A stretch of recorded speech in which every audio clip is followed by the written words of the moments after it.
vamos conversar com Cláudio Valério Teixeira. Ele é pintor, desenhista, restaurador e crítico de artes plásticas e professor na EBA, Escola de Belas Artes da Universidade Federal do Rio de Janeiro.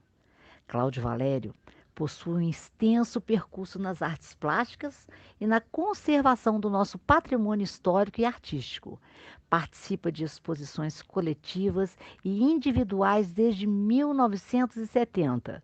Como restaurador, é responsável por uma série de projetos de restauração do nosso patrimônio histórico e artístico. Foi secretário municipal de Cultura da Prefeitura de Niterói e presidente da Fundação de Arte de Niterói, a FAM. Cláudio Valério vai nos contar um pouco da sua trajetória, nos apresentando sua produção artística do momento, a série Aquarelas na Quarentena, nos falando sobre técnica, remissão a movimentos estéticos, e do seu livro Espelho Negro, onde nos traz a petite histoire da arte brasileira e tópicos sobre restauração de pinturas. Espelho Negro será lançado em breve pela Pinacotec. Atualmente, estou dando aula na EBA, na Universidade Federal, na UFRJ, né? Mas é uma luta que eu tive 10 anos na Justiça, que eu fiz um concurso, passei em primeiro lugar, mas não me deixaram ingressar por várias razões lá, burocráticas, e tive que entrar na Justiça, uma luta de 10 anos, uma luta dura, e acabei ganhando o Supremo Tribunal. Mas, enfim, estou dando aula agora no curso de restauração e conservação de pinturas. E eu também, a par da restauração, que é a minha profissão, eu também sou artista plástico. E eu nunca deixei de pintar, de expor. Expus no Museu de Belas Artes, em museus importantes, na Galeria Pinacoteca, na Galeria Acervo, na Galeria Evandro Carneiro, enfim, na Pinacoteca de São Paulo, no Museu de Belas Artes. Eu tenho um currículo muito grande como pintor também. Quer dizer, um trabalho muito grande que a gente tem feito aí durante esses anos. E meu pai era pintor, né? Eu vim da família de pintores. Meu pai era pintor, meus irmãos são pintores. Meu pai era o pintor Oswaldo Teixeira, que liderava um pouco a arte mais tradicional no Brasil, né? Teve também, meu pai era muito polêmico também, teve várias polêmicas sobre arte no Brasil. Meu pai era uma forma mais tradicional de arte, mas era muito amigo, por exemplo, do avô da Luísa Siringer.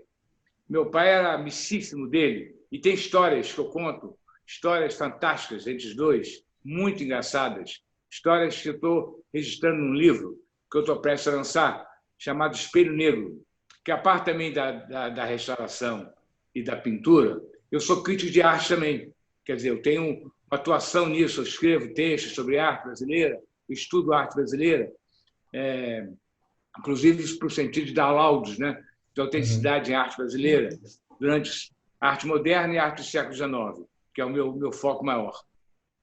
A arte contemporânea menos, mas a arte moderna e a arte acadêmica, digamos, chamada acadêmica erroneamente, mas a arte do século XIX. Né? E é o seu trabalho grande, esse livro, Espelho Negro, eu conto várias histórias, que é mais ou menos uma... na verdade, é petit histoire, né? O francês chama de petit, a pequena história, a história íntima dos artistas, que não é contada, né? Você conta a grande história, né? Os grandes feitos, né? E você, essa história do cotidiano, dessa história da boemia dos artistas, essas histórias engraçadas, você às vezes deixa para baixo do tapete. E essas histórias, a pequena história, muitas vezes conta melhor a história do que a grande história. Ela é mais, você percebe mais as personalidades, mais os artistas. O Teixeira Leite, que é o crítico de arte, está agora com 90 anos, mas é um grande crítico de arte, com uma obra imensa publicada, ele faz o prefácio desse Espelho Negro.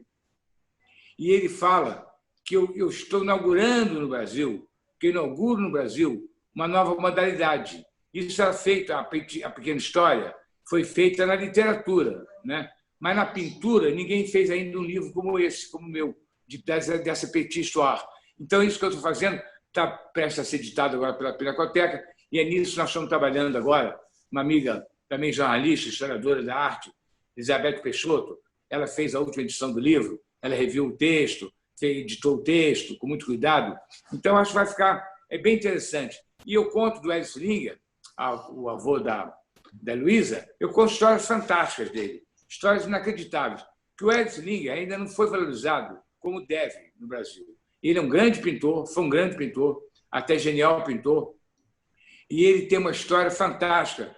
Em Munique, estudou com Franz von Stuck, estudou com artistas importantes, e o Hélio Sling tem que ser revalorizado na arte brasileira. E é isso que eu aproveito no Espelho Negro. Eu conto várias histórias dele, histórias muitas vezes engraçadas, histórias mais trágicas, mas eu conto a história dele também muito no Espelho Negro, de outros artistas também, evidente, mas eu conto muito do Hélio. Talvez é o pintor que eu mais focado no Espelho Negro. Então, acho importante falar isso antes de a gente falar das aquarelas. As aquarelas, essa série, é uma série que eu tenho feito na quarentena. A quarentena, nós ficamos presos em casa, né? Claro que eu tenho trabalho em casa, que eu sou restaurador também, eu tenho um grande ateliê de restauração, então a gente trabalha muito, mas eu aproveitei a quarentena também para me dedicar com afinco, né, para a arte brasileira, para fazer arte, né? Então, comecei uma série de aquarelas sem pensar primeiro. Primeiro, nem sabia que era uma série. Eu comecei a fazer aquarela, né? E aí, conversando com o Evandro Carneiro, que é um grande marchand também, talvez o marchand mais antigo em atividade no Brasil atualmente, foi dono da Bolsa de Arte, fundador da Bolsa de Arte, marchand muito importante. Ele me falou, Cláudio, a gente podia fazer uma exposição disso, que o ano passado já tinha exposto no Evandro, minha pintura, pinturas a óleo de grande formato, e ele falou, isso daria uma exposição. Aí aquilo que também me incentivou a continuar essas aquarelas. E eu pintei uma série, já estou com 42 prontas. Quinta-feira, Evandro vem aqui. Então é bom, né? Quinta-feira, Evandro vem aqui para a gente conversar sobre isso, sobre a exposição, né? Para construir agora a exposição, os textos, as fotos, enfim, construir a exposição, que a gente não sabe ainda quando vai ser. Mas talvez lá, outubro, novembro, não sei, a gente não sabe, setembro, quando isso melhorar, né? Quando as pessoas puderem ir à galeria, puderem se locomover, sair de casa. A gente não sabe ainda quando, mas deve ser esse ano ainda, acredito lá para outubro. Por que eu pinto muito aquarela? Porque eu gosto muito da técnica, é uma técnica muito espontânea, né? Uma técnica muito livre, espontânea, dá mais espontaneidade, obriga nós sermos os artistas mais espontâneos. Né? O óleo você trabalha, retrabalha, corrige. Aquarela não. Aquarela você faz e muitas vezes você até perde a aquarela, porque você não tem, às vezes, como corrigir. Né? Mas eu tenho feito muita aquarela porque, engraçado que no Brasil, nós somos um povo espontâneo, né? Nós temos vários artistas espontâneos, mas a aquarela no Brasil foi muito pouco feita, até muito pouco praticada. Eu não sei exatamente por quê. Talvez devido ao clima. Papel no Brasil dá fungo, tem essa história, né? Papel no Brasil dá problema, dá muito fungo, estraga muito. Então, talvez seja por isso, né? Eu estou meio chutando. Ainda não pensei exatamente por que a aquarela não foi tão desenvolvida no Brasil. Então, outro motivo também pode ser isso. Eu estou levantando, né, as possibilidades. Né? Outra possibilidade é que a aquarela, em uma certa época, a aquarela no Brasil, já no final do século XIX, a aquarela se transformou numa técnica das moças amadoras, estudantes, pinturas amadoras, então ficou um pouco ligada a isso, né? A pintura amadora. E não é verdade, a aquarela requer técnica, a aquarela requer uma habilidade enorme do artista, requer um controle técnico muito grande, né? Muito grande. Mas ficou um pouco marcado por isso. Talvez seja problema de conservação, talvez seja problema que ficou ligado a uma técnica amadora, de prática de amadores, ou também, outra possibilidade, é que a aquarela vale menos, né, do que a pintura a óleo. Então, os artistas, às vezes, não querem fazer, que um quadro a óleo vale 10 vezes mais que uma aquarela, né, ou 20 vezes mais que uma aquarela. Então, talvez tenha sido meio praticada por isso, que são esses três motivos que eu vejo mais como prováveis. Mas, enfim, foi muito pouco praticada. O modernismo praticou um pouco mais, Guignard praticou um pouco mais, mas muito pouco também. Portinari, nada. Portinari não fez aquarela. Meu pai também fez poucas aquarelas. Também eu acho que o Hélio Selinger fez poucas aquarelas. Então, é uma técnica no Brasil que eu tenho feito muito, até um pouco por isso, para contrabalançar isso, essa produção. Atualmente, as novas gerações estão fazendo um pouco mais, está emergindo um pouco essa técnica no Brasil. Ao contrário dos Estados Unidos, a Inglaterra tem uma tradição de aquarela enorme. A aquarela na Inglaterra ela faz parte até da formação do indivíduo, do cidadão. Todo garoto inglês no colégio estuda aquarela, todos. O príncipe Charles, por exemplo, é um bom aquarelista.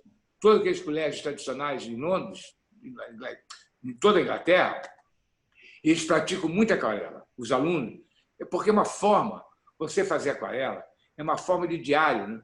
Você pode fazer coisas mais rápidas, né? Pequenos formatos, então ela serve até como diário íntimo de um cidadão, não precisa ser artista, né? Mas essa parte de aquarela, eu acho que ele é como música, né? Eles ensinam o jovem estudante música e ensinam aquarela, essa formação humanística, né? Que está tanto faltando na educação brasileira, né? Eu não comecei uma série, eu comecei a fazer aquarela, né? Depois que ela tomou esse rumo de se construir como série, né? De aquarelas. Então ela começou com esse nome da minha janela. Eu até já mudei um pouco, acho que vou chamar a série da quarentena, talvez seja melhor. Mas algumas são da minha janela mesmo, porque eu pintei olhando a minha janela. Não podia sair na rua, inclusive. Agora a gente tem ido mais ao mercado e tal, mas teve uma época que eu não saí, com medo. Eu não saí nem no portão. Eu estava com medo de pegar esse vírus, porque eu sou fumante, já estou com 71 anos, se eu pego esse negócio, estou lascado. Então, mas ela começou assim, depois é evidente que a janela vai acabando na cena, né? Eu fiz uma cena de janela da frente, fiz do terraço, eu moro, tem um terraço aqui, eu moro em uma casa grande, tem 3 andares, e aqui em cima tem um terraço. Então eu pintei também a nuances do dia, né? De manhã, pintei à tarde, a mudança das nuvens. Eu fui fazendo isso, e depois eu fiz Natureza das Mortas, né? Na janela também, quer dizer, na luz da janela, e no jardim, eu tenho um jardim embaixo também. Se você ver a série toda, eu tenho o meu portão fechado, eu tenho o jardim com os vasos. Quer dizer, eu fui pegando também esses aspectos da casa. Mas agora é melhor chamar talvez série da quarentena. Depois fiz autorretratos, eu fiz Natureza das Mortas, fiz cenas de ateliê, né? Hoje mesmo estou fazendo uma cena com o Iberê Camargo, 4 que chegam. Eu fiz um com o Volpe, uma com o Castanheto, e agora estou fazendo uma com o meu amigo Iberê Camargo, que era muito amigo meu. O Iberê já morreu, né? O Iberê era um fraterno amigo meu. Restaurei, no fim da vida dele, eu restaurei toda a coleção para ele, pessoalmente. Ele vinha ao ateliê, a gente conversava muito. E ele mandava cartas para mim e fax, na época, contra o Collor. Nós éramos contra o Collor, eu e ele. Mas ele mandava desenhos fantásticos contra o Collor, né? Que eu até perdi esse desenho, uma vez teve enchente aqui, eu perdi esses desenhos. Mas, enfim...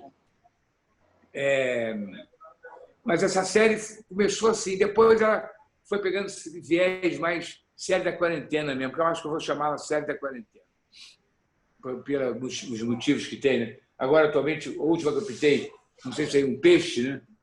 Que eu mostrei para vocês. Sim. Depois vocês podiam colocar eu posso no colocar vídeo. Algumas aqui. As fotos melhores, né? E aí, então, eu aproveitei para exercitar várias técnicas de aquarela aí.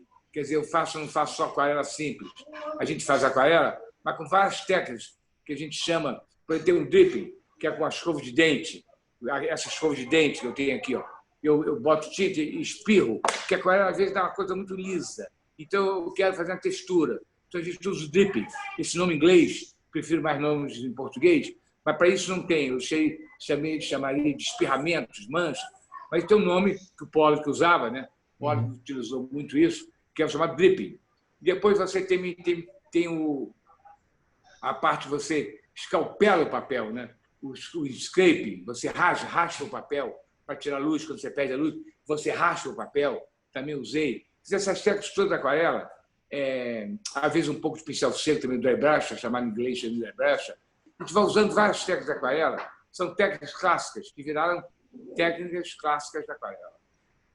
Essa é a ideia. Mas no livro Espelho Negro eu conto várias histórias. Mas tem um momento que eu paro e falo que essas histórias, nós temos que ter cuidado com essas histórias, que são tão saborosas que muitas vezes ofusca a obra dele. Então, conta a história, mas chama atenção para isso, de a gente não deixar ver a pintura dele. Porque essas histórias, às vezes, são tão saborosas, são tão engraçadas, são tão pitorescas, que ofusca um pouco a produção pictórica dele. E o Hélio foi um grande pintor. O Hélio foi um grande muralista. Se você for, eu falo no livro também, no Espelho Negro, ele ajudou o Visconde. As pessoas esquecem muito do Hélio. Quem pintou o plafond do grande salão do Teatro Municipal, quem aumentou aquilo do Visconti foi o Hélio Selinger. Que é a dança das horas, né? A dança das horas. Foi o Hélio Selinger que aumentou aquilo do Visconti. As pessoas esquecem disso, né? E o Visconti ali, eu descobri uma coisa muito interessante, eu conto no Espelho Negro também. Quando a gente estava restaurando no andaime, a gente estava perto, né, do plafond, muito perto, a gente foi observar muito bem, fazer fotos muito boas. E eu observei uma coisa incrível, que tem um sol do nascimento do dia que foi feito inteiramente pelo Hélios. Não é do Visconti. Aquilo é a marca do Hélios. Por quê? O Visconti deve ter deixado o Hélios fazer uma parte inteira. O sol tem uma cara, que é o desenho do Hélios, é a cor do Hélios. Então, o Visconti deixou como homenagem.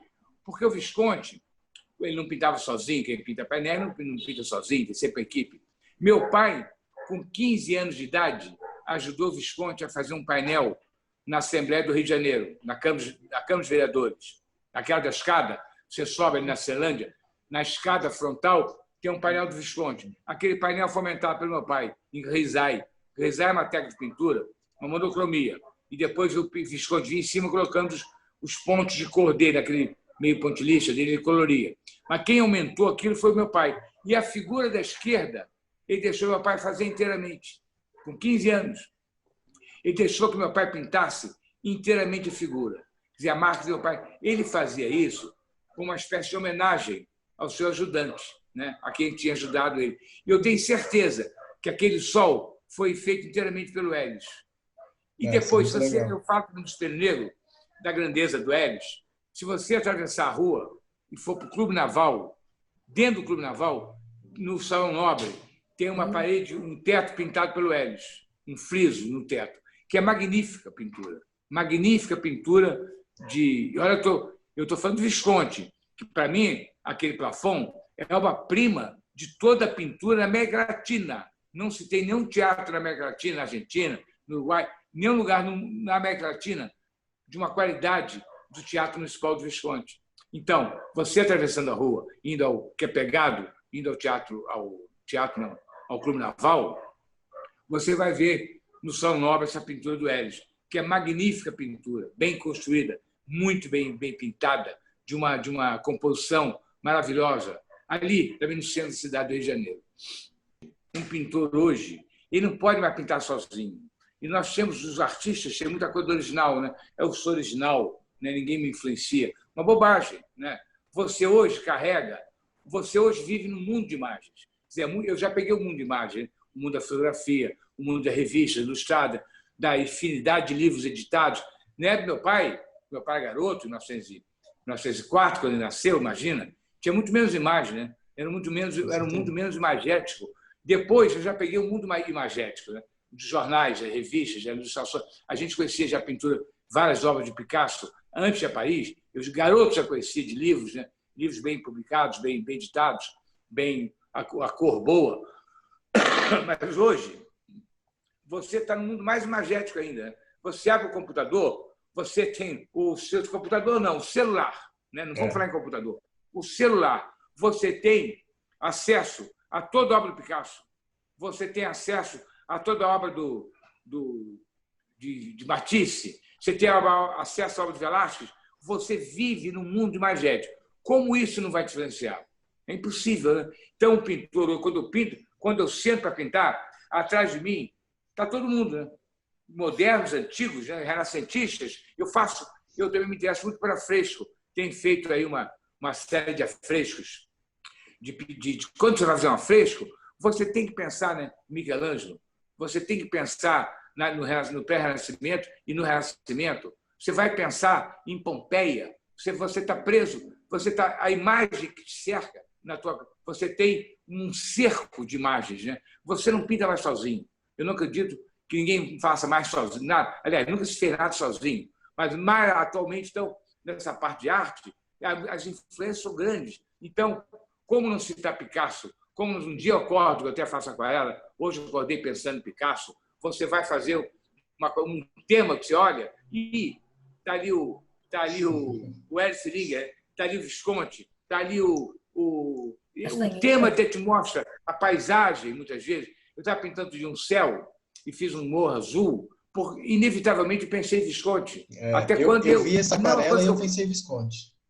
Então, tá vendo? Mas não é uma coisa que eu pensei, vou fazer uma coisa imitando Visconti. Quando eu fiz aquela solução daquele morro azul, o morro é verde, eu fiz ele azul. Eu pensei, parece Visconti. Quer dizer, porque é impossível você fazer alguma coisa sem pensar nessas figuras, né, da arte brasileira e da arte internacional. Né? Você pensa em Matisse, pensa em Picasso, e pensa em todos. Né?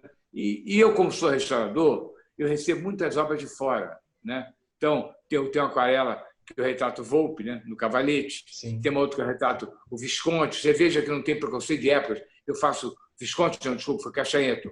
É um Cachaeto. Hoje, eu estou acabando uma, eu estou fazendo aí, não está pronta, que eu retrato um quadro que chegou aqui do embaixador, que é um quadro do embaixador muito amigo meu, que é o Marco Antônio Diniz Brandão, que foi o último posto dele, foi no Vietnã. Ele trouxe um quadro para restaurar, para conservar, do Iberê Camargo.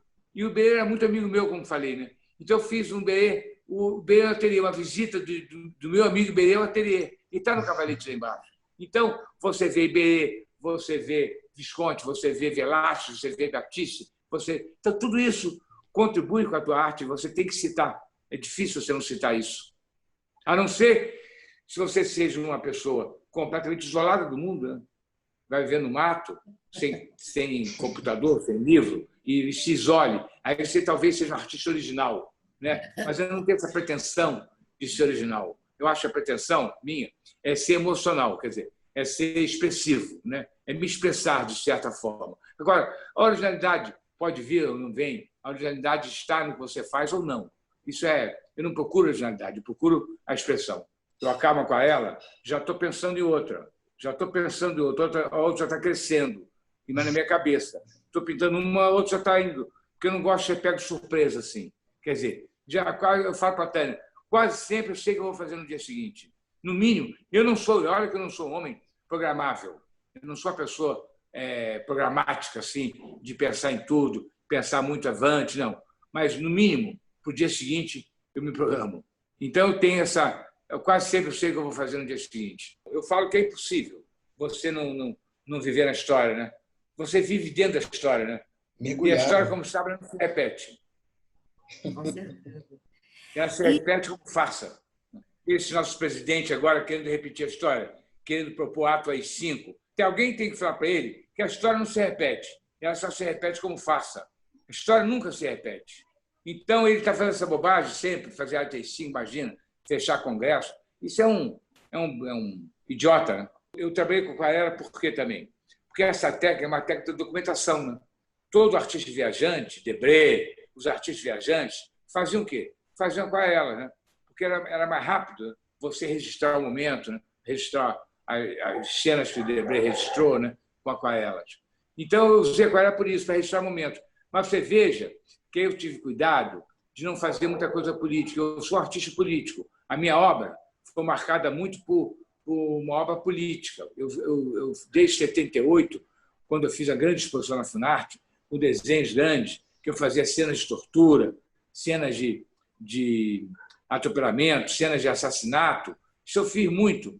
Em 78, fiz uma grande exposição na Funarte sobre isso. Sou contra a ditadura militar, né? Mostrando. Na época nem me deu problema, porque eu nunca soube por que direito. Mas pensando a posteriori, a Funarte foi criada pelo Geisel. Né? Então, eles não podiam censurar uma exposição feita numa instituição que era, inclusive, meio comandada. Tinha um presidente, mas a filha do Geisel é que pediu o pai para criar a Funarte. Então, não me deu problema. Mas foi uma exposição muito forte minha, muito dura. Mas, dessa vez, na quarentena, eu procurei não fazer nada sobre Bolsonaro, eu acho que aí ficava muito óbvio, né? E também nem sobre a pandemia em si. Eu fiz já com elas, até um momento, até talvez de desafogar, como se fosse aquelas flores suaves, né? Fiz a minha janela. Procurei fazer um diário mais da minha vida mesmo. A pandemia, é evidente, pegou todos nós no contrapé, né? Todos nós ficamos no contrapé. Foi pego de surpresa. Mas a minha vida não mudou muito, porque a minha vida sempre foi muito em casa. Eu passo o dia inteiro em casa. Atualmente, eu só saio para dar aula na Escola de Belas Artes. Saio à noite, eu gosto muito de restaurante, tomar chopp, tomar no bar, tomar um shopping na praia, Mas a minha vida era em casa, que eu trabalho ateliê em casa. Meu ateliê de restauração é dentro de casa. Então, minha vida sempre foi muito dentro de casa. Não é a vida na rua. Atualmente eu vou à escola, mas o resto do tempo estou no ateliê, eu estou em casa. Então, isso não me transformou muito, né? Claro que deixa de sair, tomar teu chopp, jantar fora, isso é chato. Mas na outra parte, não.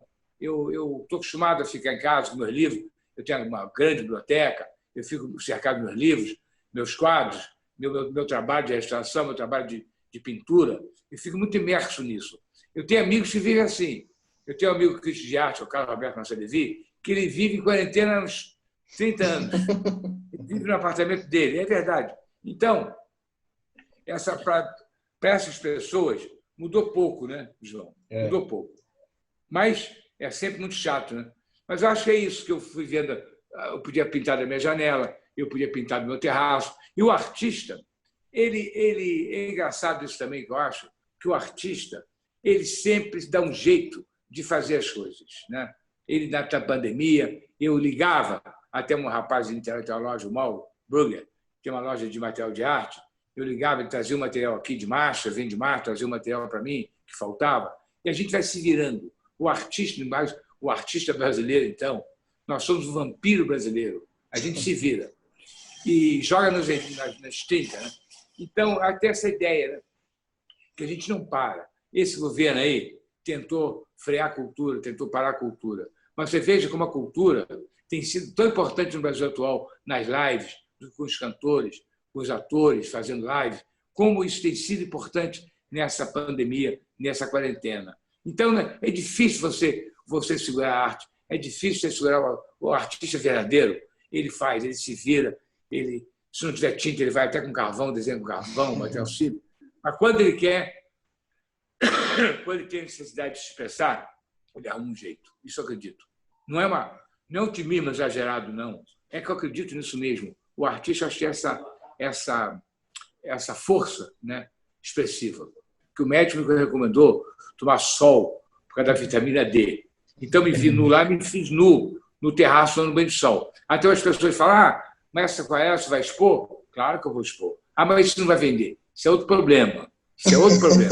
Mas talvez, quem sabe, uma senhora, né, pode comprar, né, pode admirar, né, João?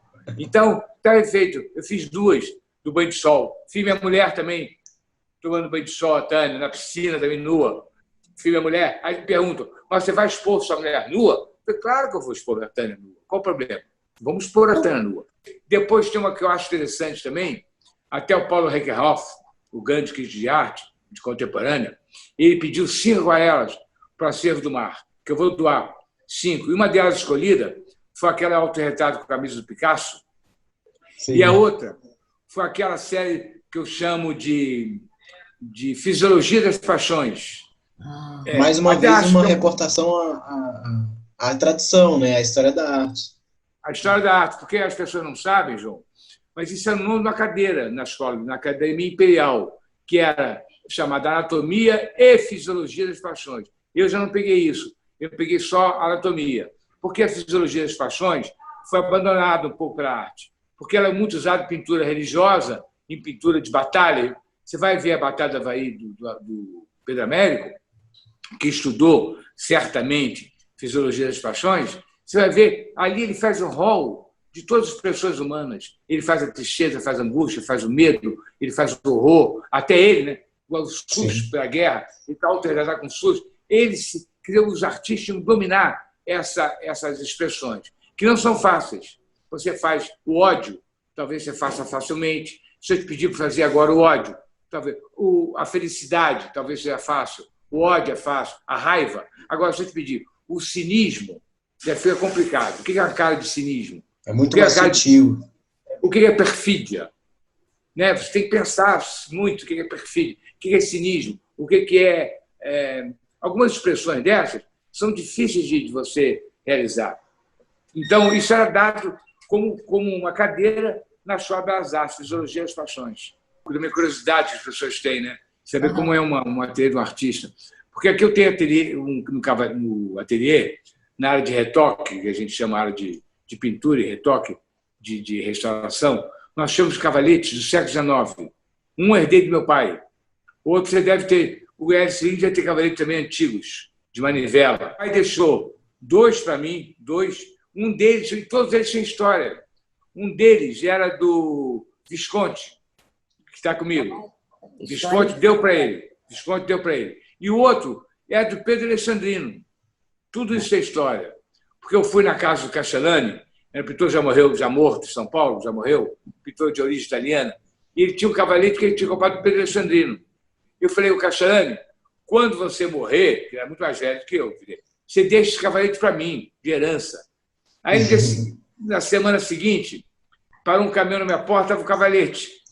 Eu liguei para o Castellani, eu não queria que você desse o cavalete. Eu queria quando você morresse. Ele falou, não, mas eu não quero morrer. Você botou hoje, eu já mandei. Então está aqui o cavalete do Pedro Alexandrino. Então, isso, evidente, só é um móvel, né, digamos assim, bonito. Né? O cavalete pintor antigo, desses de manivela, antigo, são cavaletes franceses, né? Não são brasileiros, são franceses. E o Visconde é o dele da França.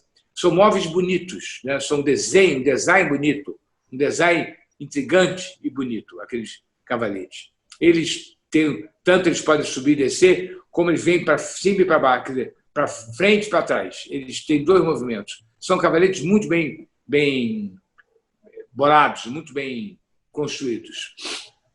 Todos os artistas se autorretrataram. Eu até fiz pouco, não fiz muito autorretrato, não. Mas pensar em Rembrandt, Van Gogh. Van Gogh se autorretratou muito. O próprio Visconti. O próprio Visconti, tem um autorretrato dele que é muito bonito, que é o Ilusões Perdidas, né? Que sai aquela fumaça, aquela inspiração. Né? Então, na pandemia, eu quis fazer isso, porque a gente está sempre se olhando no espelho, né? Vendo se está bem, se não está. Aí eu tive a ideia de fazer alguns autorretratos. Eu fiz aquele Fisiologia das Paixões, que são autorretratos com as expressões. Eu fiz um outro comendo pincel. Não sei se já viram essa, tem um comendo pincel. Aí tem que perguntar, por que você está comendo pincel? As pessoas não entenderam. Eu estou com medo, estou com raiva, né? Comendo pincel. É como se fosse isso, comendo pincel, né? Mordendo o pincel. E fiz essa também, e fiz aquela camisa do Picasso. Que é uma camisa que marcou muitas fotos do Picasso. Ele se fotografou muitas vezes com aquela camisa do Estado. Sim. Eu tenho uma. É uma com a camisa do Picasso e a outra com o autorretrato. Você lembrou, eu tinha esquecido. Que aquela me inspirei na história da arte também. Aí eu me inspirei em Courbet, que tem um autorretrato assim assustado, né? com pânico. E aí eu lembrei de Courbet e fiz de máscara. E eu botei lá, da praia Courbet, quer dizer, a partir de Courbet, né? Depois de Courbet. Eu me lembrei do autorretrato dele, que é muito marcante, né? O autorretrato dele assustado, ele em pânico, assim. Então eu me lembrei disso, fiz de máscara. E que é um pouco os sentimentos que a gente tem, de fato, como a Elisa falou, né, durante essa pandemia, né? O Max Perengeiro, que ele tem uma galeria, né? E tem uma editora, Pinacotec. E ele se interessou, desde o começo, que eu falei que estava escrevendo um livro, ele se interessou. Ele tem publicado muitos textos meus. Eu fiz textos para publicar em livro que ele publicou, né, com outros autores. Eu fiz textos para ele sobre Guiar, sobre Di Cavalcanti, já sobre Portinari, até uma exposição sobre da coleção Roberto Marinho. Eu tenho escrito muito sobre arte, sobre outros artistas, e o Marx tem publicado muitos textos meus. Então, ele se interessou em publicar esse livro desde o começo. Para mim, quem vai publicar é a Pinacotec, será a Pinacotec. E a ideia, o Marx sempre publica livros com exposições juntos, né? Então, essa ideia também fazer a exposição. Quando a pessoa lê o livro, né, e vê a exposição, que o livro vai ser ilustrado, né? Quando eu falo Alice Linha, não tem como você não colocar uma Alice Linha. Eu falo Pedro Correia de Araújo, que é um outro artista também, igual ele, tem que ser resgatado também. Pedro Correia de Araújo. Agora a Marx está publicando a tese de doutorado do Rafael, que fez a tese de doutorado sobre o Pedro Correia de Araújo, que é um artista fantástico. Ontem mesmo o neto dele esteve na ateliê trazendo 3 obras para serem restauradas. É um pintor fantástico, que foi o mais moderno dos modernos pintores brasileiros. Ninguém foi tão moderno na pintura moderna como o Pedro Correia de Araújo. E ele ficou meio esquecido, meio relegado a segundo plano. Pedro de Correia de Araújo tinha que emergir de novo para o primeiro plano da história da arte brasileira. Faço questão nesse livro de resgatar muitos artistas, falar de artistas que estão no segundo plano da história, como Mark Júnior, né, que foi um grande artista também, moderno, moderníssimo para a época dele. Timóteo da Costa, dois artistas, Timóteo e João, muito modernos também para a época deles. O Paulo Reckenhoff agora está de novo com a ideia de fazer a exposição chamada Modernos antes do Modernismo, antes 22. Né? Então, todos os artistas que eu falo, Pedro Correia de Araújo, o Mark Júnior, Hélio Selinger, esses caras já eram modernos. E no livro eu me aproveito para colocar para acertar alguns mitos e acertar algumas coisas. Quem apresenta o Grupo Modernista de São Paulo ao grande escultor Brecheret foi Hélio Selinger, que já conhecia o Brecheret da Europa, quando ele estava na Europa. O Hélio Selinger é que leva o Mário de Andrade de Cavalcante e o pessoal ao ateliê do Brecheret. Mas isso não é dito por ninguém. Não é dito. Só um livro agora há pouco de um jornalista, agora eu esqueço o nome, mas eu li, é um livro de um jornalista, não um historiador. Mas ele fala sobre a semana de 22. Ele bota uma foto do Hélio Selinger. Ele chama o escultor Hélio. Quer dizer, ele não sabe nem o nome direito, porque é Hélios, e ele chama de escultor. Quer dizer, ele não conhecia o Hélio Selinger. Então, essas coisas a gente tem que resgatar a importância que o Hélio teve na semana de 22. Muito maior que as pessoas imaginam. Muito maior.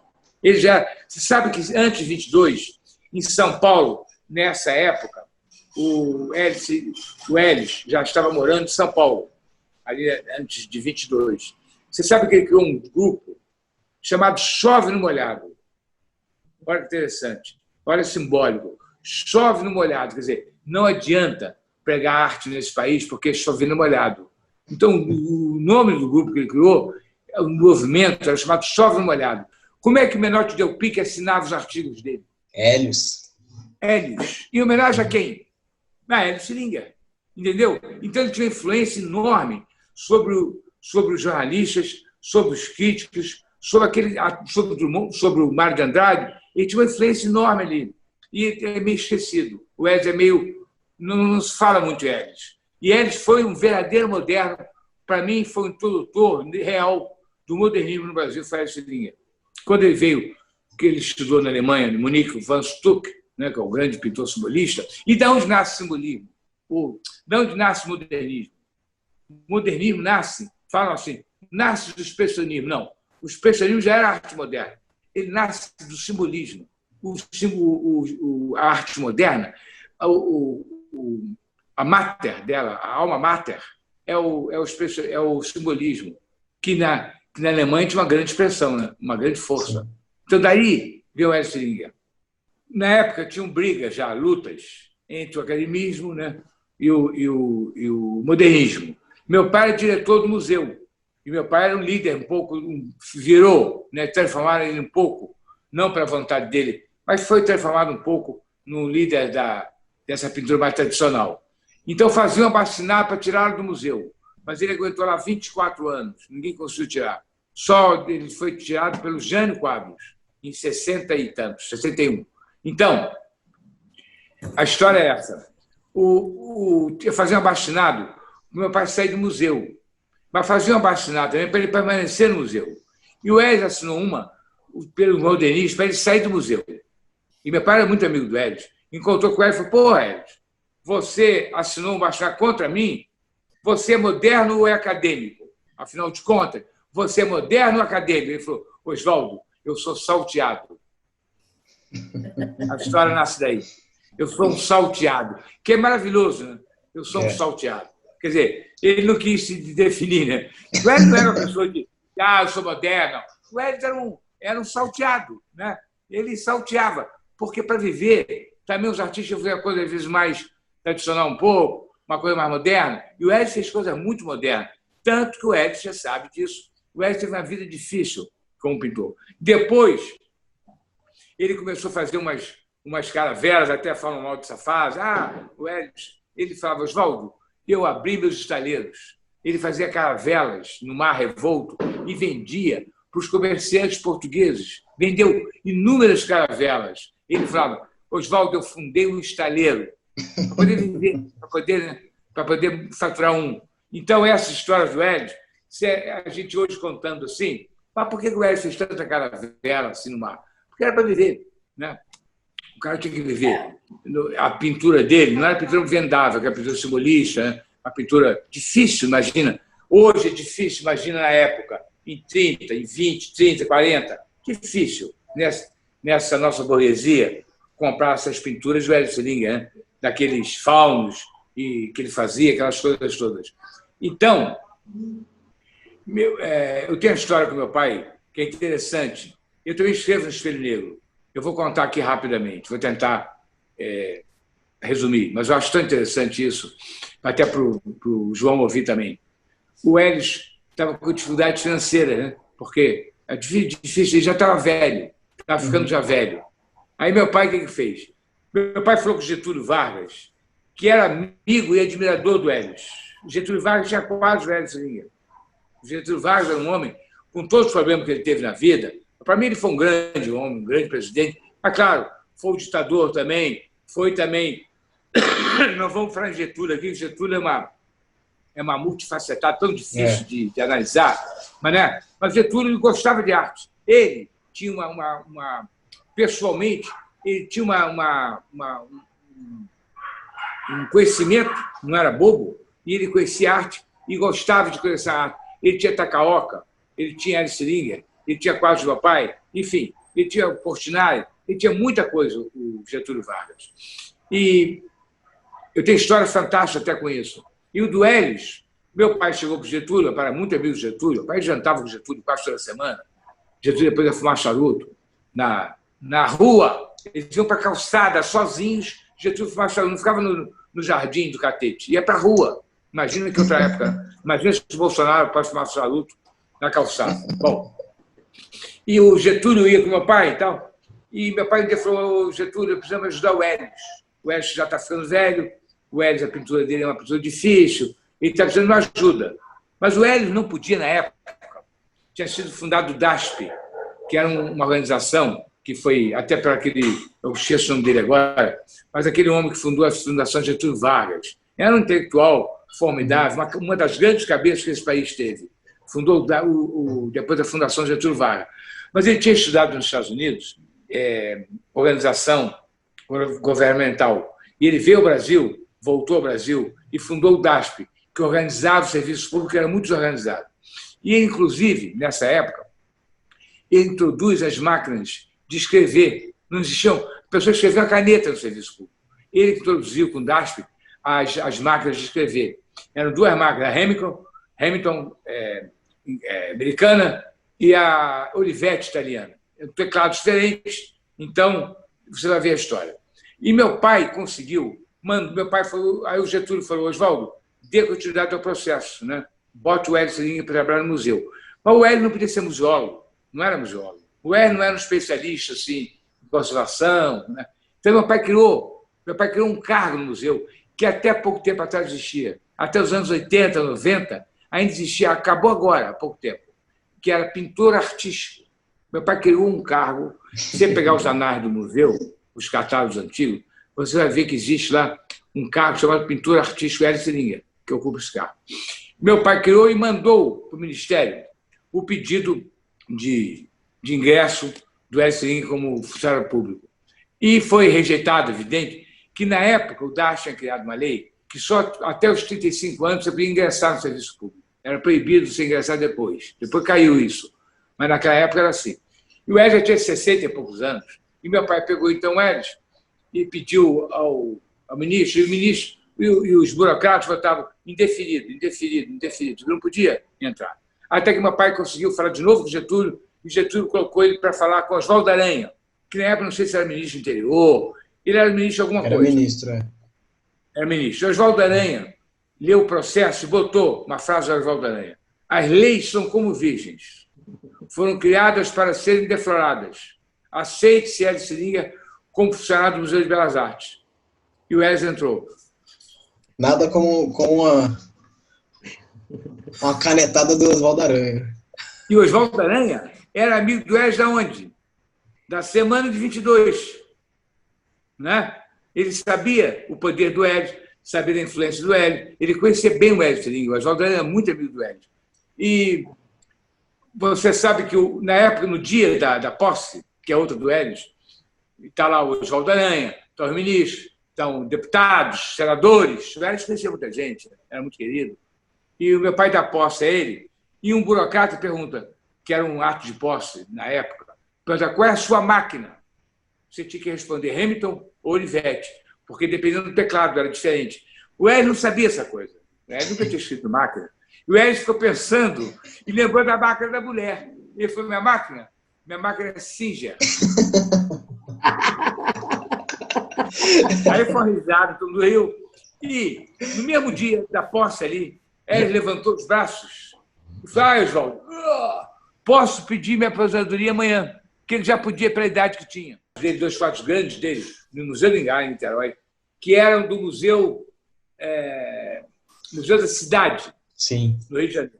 Agora estou em Depósito do Engar. É uma obra que eu acho que o nome dela é O Samba Desce o Morro. Um homem, são negros, mas com cara assim meio diabólicas, tamborim na mão. É uma maravilha, é uma obra-prima. Essas obras que eram do Museu da Cidade, que estão no Engar, elas são realmente fabulosas. São obras grandes, né? E assim, não estão expostas, estão escondidas. Uma eu quero botar aqui no meu livro, para ilustrar meu livro, quando eu falo do Hélio. É uma obra maravilhosa, eu acho que o nome é esse. Fui presidente da Fundação de Arte de Niterói, eu fui presidente da Fundação e fui secretário de Cultura, né, de Niterói. Eu fiz muita coisa, quer dizer, trabalhei muito, fiz muita coisa. Restauramos também o Teatro Municipal, restauramos a Igreja de São Lourenço dos Índios, fiz muitas restaurações, criei um grupo de restauração em Niterói muito forte, um grupo de arquitetos também, preservação, como IFAM, na federação. Nós criamos na cidade o nosso pequeno IFAM, né? Nosso órgão que cuidaria disso. Isso foi tudo exterminado, acabou, está acabado. Então, eu vejo que trabalhar em Estado, você não tem continuidade. E como agora estou na universidade, eu não posso ter serviço público, eu não posso trabalhar em outro lugar. Então, eu estou fora disso, não me vejo mais à frente de uma instituição dessa, não. Fizemos muita coisa, também fizemos o Museu de Arte Contemporânea, no MAC, né? Eu trabalhei muito, né, nessa coisa de Niterói com Jorge Roberto Silveira, que também é outro aficionado por arte, adora arte, gosta de arte realmente, não é um político que se aproveita da arte. Ele realmente gosta da arte, dos artistas, fez muito por isso em Niterói, mas a gente não vê agora a continuidade disso. Eu acho que o Estado tem esse problema, né? Aliás, o grande problema talvez seja esse, o problema de continuidade, né? Você veja agora o nosso ministro da Educação, que fez um discurso, meteu o pau no Paulo Freire. Quer dizer, Paulo Freire, um gênio brasileiro, né? Foi destratado pelo ministro da Educação. Quer dizer, está vivendo um país que as coisas não têm continuidade. Paulo Freire, ele falou, desancou com Paulo Freire. Quer dizer, é uma vergonha, né? Isso diz já muito velho, antes da morte, evidente, eu estava fazendo a restauração da batalha. Ele me liga, falou, Cláudio, eu queria muito ver a batalha do Avaí. Eu falei, vem, claro, Cícero, vamos te aguardar. Eu aguardei, o dia já estava acabando. Falei, pô, o Cícero não vai ver a batalha, o dia está acabando. Mas ele chegou e tinha uma ponte de aço, que eu tinha feito a ponte, para andar em cima da batalha. Então a gente podia ver muito de perto a batalha. Chegava muito perto dela. Ele olhou aquilo e falou assim, eu sou um verdadeiro idiota. Mas o que é isso, professor? Senhor professor. Mas o que é isso, professor? Ele falou, não, porque você imagina, eu jovem em Recife, eu escrevi um artigo no jornal desancando essa obra, chamando essa obra de uma porcariada.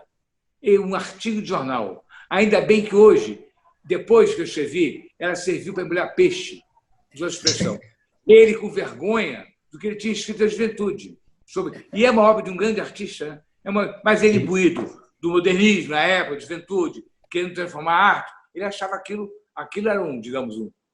era a cara do academicismo, né, digamos. Precisava combater aquilo, né? Precisava combater, o combate. Então ele fez, mas ele se arrependeu. Ele falou, como é que eu posso ter escrito na juventude um artigo contra esse homem? Esse homem é um gênio. E o outro foi Quirino Camperito, um crítico modernista também, um grande batalhador pelo modernismo no Brasil, me contou também no museu, Cláudio, eu escrevi contra essa obra. Que vergonha eu tenho disso. Eu escrevi contra esse homem. Que arrependimento eu tenho. Se eu pudesse, ir nos jornais, nos arquivos, rasgar esse artigo, rasgaria. Agora está no artigo. Vão falar depois que bobagem esse cara escreveu. Vamos mostrar as aquarelas para o pessoal poder ver. Vamos, aqui, ó. Essa é da janela. Depois eu vou mostrar melhor, né? Slide aí. Eu acho que eu coloquei algumas também num PowerPoint. Eu posso abrir para vocês.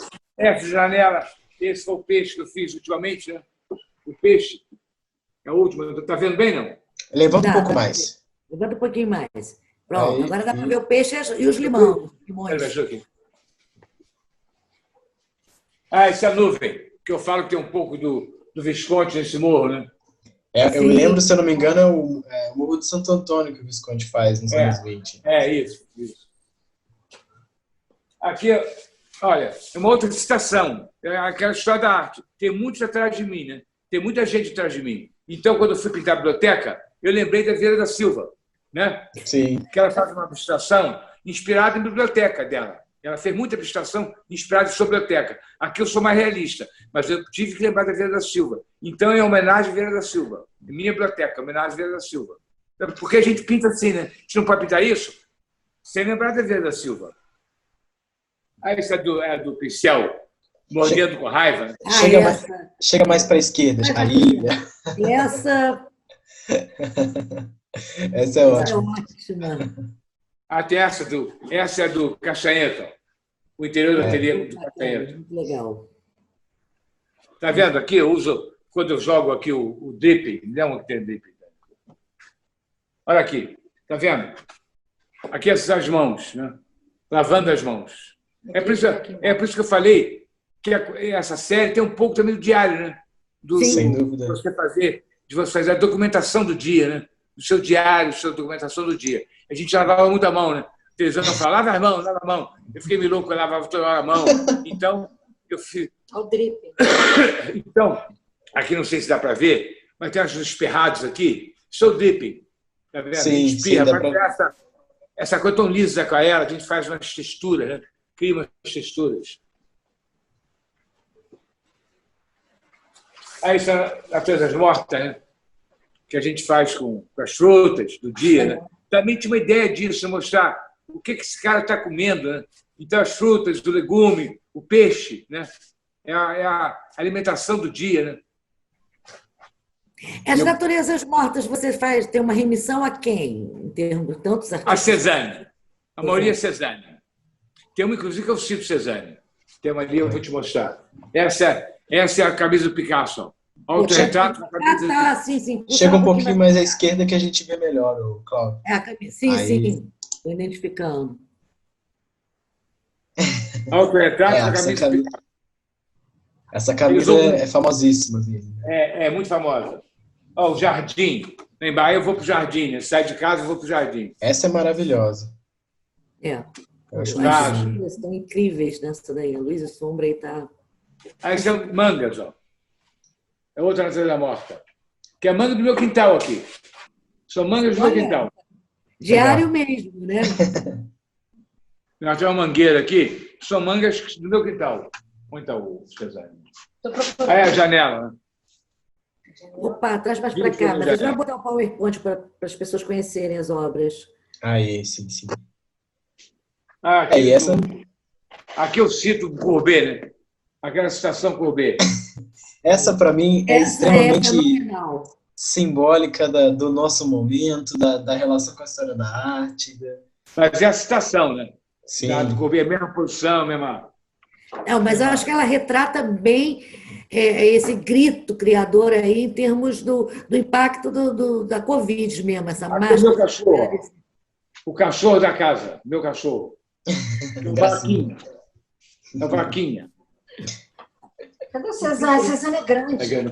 Cezanne é grande. Aqui, as expressões. Aqui são as expressões, nós falamos tanto das expressões, né? São expressões humanas. É o teatro das expressões. Fisiologia das paixões, né?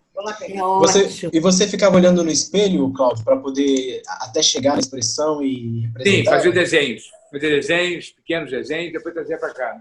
E outra coisa que eu faço muito é sempre citação do meu material de artista. Eu sempre fiz. Há muitos anos eu faço isso. Às vezes eu pinto meu material.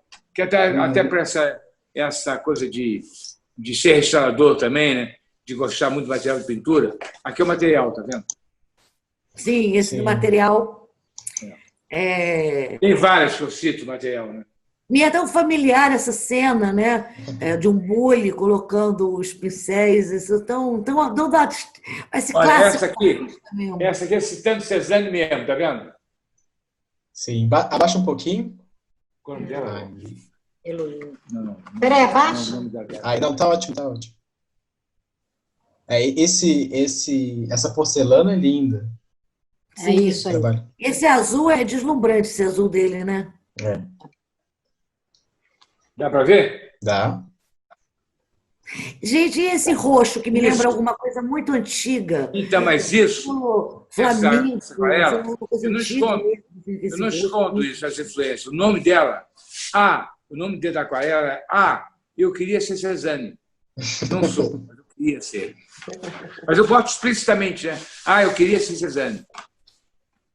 Outra vez, o material de pintura, ó. Eu mexia no material, tá vendo? Esse também é um Manipulando o outro material.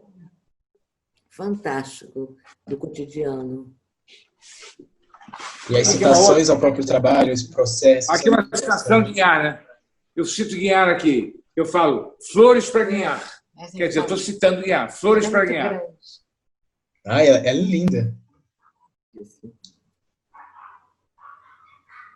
É uma folha de A3 o tamanho? Não, maior. Maior, Essa- né? 65 Eu centímetros. acho que é a 3. Essa é a maior. Não sei se é a 3, esses números eu não sei. Esses Tá. números. Aham. A 4, a 3. Você tem a medida. Isso é uma citação direta a Picasso, né? Esse nome, Essa aí também, muito legal. que é a coisa macubista, né? Sim, sim. Uhum. E o nome dela. Hoje eu acordei pensando em Picasso. Tem dia que você Eu acho dorme, que né? Pensando em Braque, pensando em Picasso, pensando em Velázquez, pensando em Goya. Você acorda pensando, que eu penso, isso eu posso confessar, eu penso o dia inteiro em pintura. O dia inteiro estou pensando em pintura. Ou se não é isso, ou vai ser o pintura mais moderno, ou mais atuais. Deixa eu mostrar isso aí. Mas eu estou sempre pensando, né? Sempre vendo livros, sempre vendo internet. Eu penso muito em Sargent, que é o aquarelista, tem visto muito por causa disso. O Sargent, para mim, foi o rei da... Ninguém pintou com ela como o Sargent. Essa é a Tânia, minha mulher. Minha mulher também aparece na série. Tem que aparecer, né? Claro. Essa manta é fantástica. Achei muito linda. Ela é o Uma quadro. colcha de retalho, né? É. Na verdade, ela é o quadro. Não é retrato da Tânia, é retrato da colcha. O motivo ali, o interesse era a colcha. É a colcha. Mas a Tânia está sempre presente. Sempre. A Tânia também é restauradora, né? E a Tânia fez Belas Artes também. Então, ela é companheira minha, não só de casamento, né? Mas ela também é restauradora de papel, de pintura também, mas ela faz mais papel atualmente. E nós estamos o dia inteiro no ateliê. É um casamento de 44 anos, mas que vale por mais de 100. Que bonito. Mas a Tânia, eu peço a ela muita opinião. Estou dizendo, Tânia, essa perspectiva não está legal, está errada. Ela vai e ela conhece muito perspectiva. Não, Cláudio, está errado. Me ajuda muito, me ajuda toda a produção da arte, ela ajuda na organização. A Tânia é companheira. Olha, João, nesse sentido, não posso reclamar da vida. Com certeza, com certeza. É uma pessoa que está comigo, sabe o que é? Ela nos ajudou aqui no início para poder funcionar o aplicativo, né? Uma vez, inclusive, eu fiz uma exposição sobre Picasso. Eu dedico a ela. Eu falei, Tânia, a Tânia é minha mulher e cúmplice. É como se fosse um bando de malfeitor. A Tânia é minha cúmplice. Eu não faria tudo que eu faço se não fosse a Tânia me ajudando também. A Tânia me ajuda muito. Ela é cúmplice mesmo, entendeu? No livro, na pintura, nas exposições, na restauração. Ela que administra, digamos, a parte administrativa do ateliê, também ela que faz. Ela faz toda a parte de papel, ainda faz a parte de administração. Danada. Minha mulher é danada.